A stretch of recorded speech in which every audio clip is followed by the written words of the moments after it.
Welcome दोस्तों, मेरे channel पर आप सबका स्वागत है। मैं हूँ नारद, अनास्तिक नारद। अब आप कहेंगे कि ये आस्तिक सुना है, नास्तिक सुना है, अनास्तिक क्या होता है? देखिए, शुरू से जब से धर्म और अध्यात्म और विज्ञान इन सब की जब से माइथोलॉजी शुरू हुई, जब से इंसान समझदार हुआ, तब से पूरे मानव समाज को लोगों ने दो भागों में बांटना शुरू कर दिया। एक ग्रुप था आस्तिकों का, जो मानते थे कि कोई भगवान, कोई परमात्मा, कोई गॉड, कोई ईश्वर है जो ऊपर बैठा हुआ है और वहां से सारी दुनिया के सारे कामकाज को देखता है और सबको कंट्रोल करता है, सबका मालिक है। दूसरा समूह नास्तिकों का था और उनका ये मानना था कि ये सब कुछ बकवास है, कहीं कोई भगवान नहीं होता, कहीं कोई ईश्वर नहीं होता, ये सब कुछ एक नेचुरल वे में प्रकृति में, ब्रह्मांड में चल रहा है। जीवन उत्पन्न होता है, लोग अपना जीवन व्यतीत करते हैं और जो कुछ भी होता है नेचुरल वे में होता है। उसमें कोई कंट्रोल करने वाला, कोई कंट्रोलर या कोई पनिशर या कोई न्यायकारी शक्ति, ऐसा कहीं कुछ भी नहीं। लेकिन इन सब के साथ साथ एक तीसरा ग्रुप और पैदा हुआ। वो ग्रुप कुछ सामाजिक कारणों से, कुछ पारिवारिक कारणों से आस्तिक बनने का ढोंग करता था, नास्तिक बन नहीं पाता था। दरअसल वो सच जानना चाहते थे। वो वास्तविकता के साथ, वो वास्तविकता को प्रमाण के साथ, यथार्थ को प्रमाण के साथ में जानना चाहते थे, समझना चाहते थे।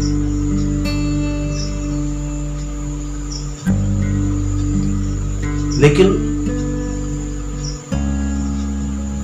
किस्मत कह लीजिए या वक्त कह लीजिए, हर किसी को इतना मौका नहीं मिल पाता है कि अपनी जिंदगी में ऐसे पूर्ण विषयों के ऊपर रिसर्च करे, सोचे, विचारे।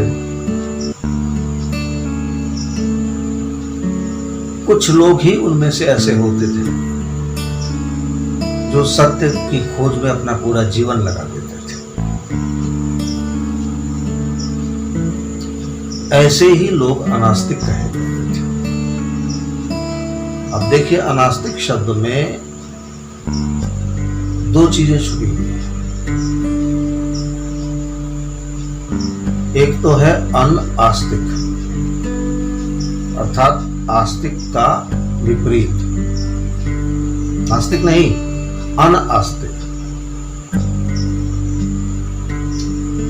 और दूसरा है अनास्तिक, अर्थात आस्तिक नहीं लेकिन नास्तिक का विरोधी, जो नास्तिक भी नहीं है। तो वो ग्रुप, वो समूह ऐसे लोगों का था जो समाज में दिखाई पड़ते थे आस्तिक के रूप में और होते थे नास्तिक। ज्यादातर ऐसे ही लोग थे। कुछ ऐसे भी थे जो समाज में नास्तिक के रूप में दिखाई पड़ते थे, लेकिन अंदर अंदर कुछ कारणों से, गुप्त रूप से साधना, उपासना, पूजा देवी देवताओं की या भगवान वगैरह की जो कुछ भी उनके स्थानीय रीति रिवाजों के अनुसार होता था, उसको गुप्त रूप से वो अपना किया करते थे, लेकिन प्रकट में अपने आप को दिखाते थे कि मैं नास्तिक हूं।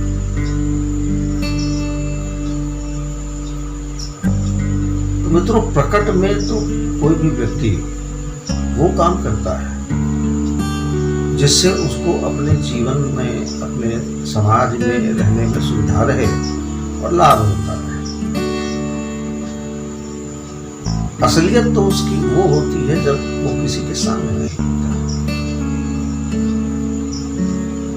आज भी समाज में सच्ची बात ये है कि असली आस्तिक या असली नास्तिक बहुत गिने चुने हैं। 80% लोग अनास्तिक ही हैं, लेकिन वो इस बात को प्रकट करने से बचते हैं कुछ कारणों से।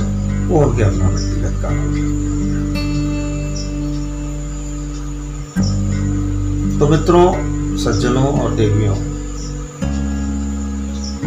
मैं उन्हीं अनास्तिकों की श्रेणी का एक अनास्तिक, और मैंने अपने जीवन में सत्य को जानने के लिए जीवन के बहुमूल्य, अपनी युवावस्था के बहुमूल्य तकरीबन 30 साल लगा दिए, बल्कि 40 साल भी कहूं तो कोई गलत नहीं। अब जाकर के मैं एक ऐसी स्टेज पर पहुंचा हूं कि हाँ, मैं अपने अनुभवों के आधार पर, अपने अध्ययन के आधार पर, अपने बुद्धि विवेक के आधार पर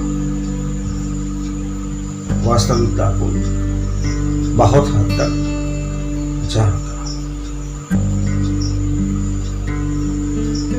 अब आपका सवाल होगा, तो क्या अब आप ईश्वर को मानते हैं?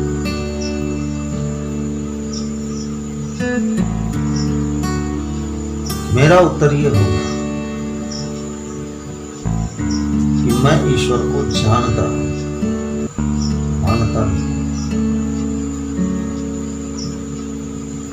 क्योंकि आप लोग जिस ईश्वर को जानते हो, आप लोग जिस ईश्वर को मानते हो, आपने जिस ईश्वर की छवि बना रखी है अपने मन में और लोगों के सामने बताया जाता है जो स्वरूप ईश्वर का, वो स्वरूप वास्तविक तथ्यात्मक यथार्थ में नहीं है ईश्वर का।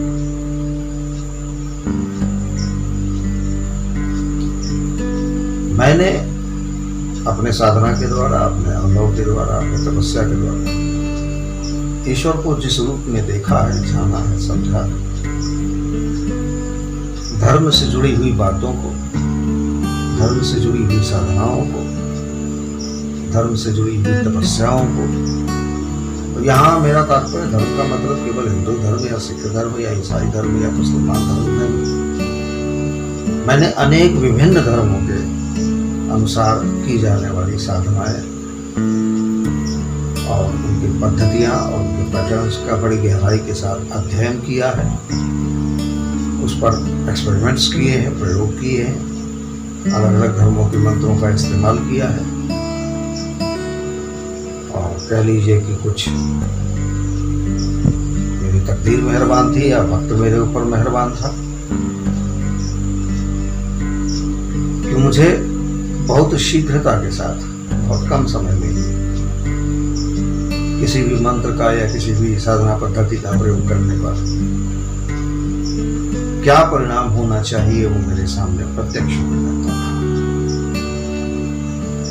और इसलिए मैं कह लीजिए कि जिन चीजों को जानने के लिए एक जीवन पर्याप्त नहीं होता, उन चीजों को भी मैंने इन 30 सालों में ही जाना है, प्राप्त किया है। और अपने इस चैनल के माध्यम से मैं उन्हीं चीजों को, उन्हीं बातों को आप तक कन्वे करना चाहता हूं।